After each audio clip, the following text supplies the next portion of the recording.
ആലപ്പുഴയിൽ +1 വിദ്യാർത്ഥിനിയെ ബലാത്സംഗം ചെയ്ത കേസിൽ സഹപാഠി അറസ്റ്റിലായിരിക്കുന്നു. 18-കാരനായ ശ്രീശങ്കർ സജിയാണ് പിടിയിലായത്. പ്രതി 4 മാസങ്ങൾക്ക് മുൻപ് സ്കൂളിൽ തോക്കു കൊണ്ടുവന്ന് സഹപാഠിക്ക് നേരെ ചൂണ്ടിയതിന് അച്ചടക്ക നടപടി നേരിട്ട വിദ്യാർത്ഥിയാണ്.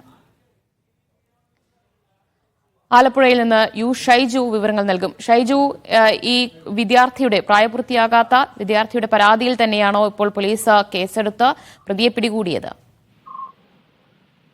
ദിവ്യ, അതാണ് നമുക്ക് മനസ്സിലാക്കാൻ സാധിക്കുന്നത്.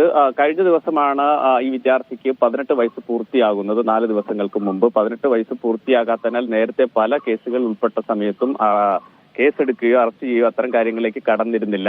നേരത്തെ സ്കൂളിൽ തോക്ക് ചൂണ്ടി ഭീഷണിപ്പെടുത്തിയ ഒരു കേസിൽ നടപടി നേരിട്ട് പുറത്തുപോവുകയും ചെയ്തിരുന്ന ആളാണ്. ഇദ്ദേഹമാണ് അസൈൻമെന്റ് എഴുതാനെന്ന പേരിൽ വീട്ടിലേക്ക് വിളിച്ച് പീഡിപ്പിച്ചു എന്നാണ് പരാതി. ഈ പരാതിയെ തുടർന്ന് പോലീസ് അന്വേഷണം നടത്തുകയും കസ്റ്റഡിയിലെടുക്കുകയും അറസ്റ്റ് രേഖപ്പെടുത്തുകയുമാണ് ചെയ്തിട്ടുള്ളത്. ഈ 4 മാസങ്ങൾക്ക് മുമ്പാണ് സ്കൂളിൽ തോക്ക് ചൂണ്ടി സഹപാഠിയെ നേരെ, അതായത് അന്നും ഈ വിദ്യാർത്ഥി അടക്കം 3 പേരെ അച്ചടക്ക നടപടിക്ക് വിധേയമാക്കി സ്കൂളിൽ നിന്ന് പുറത്തെടുത്തിരുന്നു. അതിനുശേഷം മാപ്പ് പറയുകയും അത്തരം കാര്യങ്ങൾ നടത്തുകയൊക്കെ ചെയ്തതിനു ശേഷം തിരികെ എടുക്കുകയും ചെയ്തതാണ്. അതിനുശേഷമാണ് ഇപ്പോൾ വീണ്ടും അടുത്തൊരു കേസിൽ ഉൾപ്പെട്ട് അകത്തായിരിക്കുന്നത്. സഹപാഠിയെ വീട്ടിലേക്ക് അസൈൻമെന്റ് എഴുതാൻ വിളിച്ചു വരുത്തി പീഡിപ്പിച്ചു എന്നാണ് പരാതി. പരാതിയെ തുടർന്നാണ് അന്വേഷണം നടത്തുകയും നടപടിയിലേക്ക് പോലീസ് കടക്കുകയും ചെയ്തത്.